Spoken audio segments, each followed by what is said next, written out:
Izložba Grafički dizajn 20 godina filuma otvorena je u Kontakt galeriji Studentskog kulturnog centra u četvrtak 23. juna i predstavlja poslednji u nizu događaja kojima je Filološko-umetnički fakultet obeležio 2 decenije postojanja. Tu su 16 autora od prve te generacije, znači od 2002. pa sve do skorašnjih studenta koji su recimo završili master na našem fakultetu. Tako da izložba je, da kažem, raznorodna, znači nije tematski u tom smislu jasno određena, da su morali da odgovaraju na određene teme, već su imali tu slobodu da se predstave onako kako oni misle da je najbolje, ali sa tim da predstave se radovima koje rade u skorije vreme, znači koji su aktuelni, tako da imamo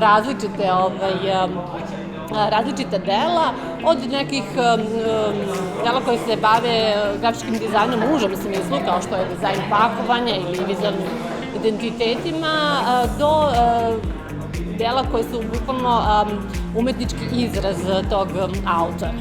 Za dolazeće generacije i sadašnje studente, ova izložba je bila odličan pokazatelj širokog polja za dalje delovanje nakon studija, a izlagači, nekadašnji studenti, su istakli i sledeće.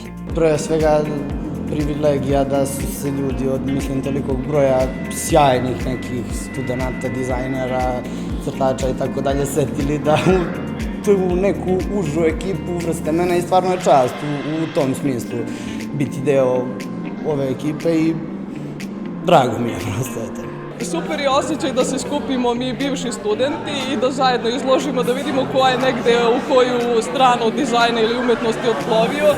I jako je zanimljivo što ima dosta različitih radova i kao što je Irena na otvaranju rekla, što odlično pokazuje to šta grafički dizajn kao neko osnovno obrazovanje sve može da nosi za sobom i da bude neka osnova za zaista neko potpuno široko bavljenje dizajnom i umetnošću. Osim izuzetne atmosfere, mnogo je utisaka koje će posetioci, učesnici i organizatori poneti sa ove izložbe.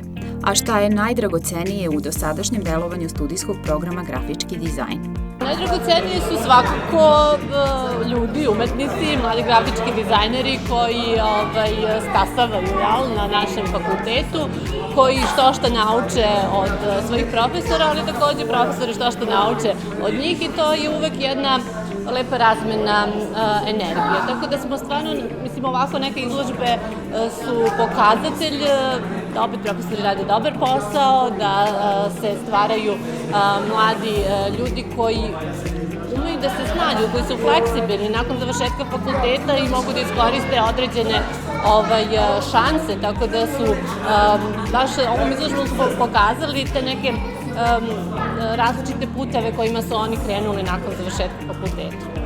Izložba je na pravi način zaokružila proslavu jubileja filuma koja je nosila naziv 20 godina primenjenog znanja. Na ovom događaju je još jednom potvrđeno da se znanje sticano na filmu i tekako primenjuje u praksi, nadograđuje i sa velikim uspehom prikazuje kako u Srbiji, tako i daleko van njenih granica.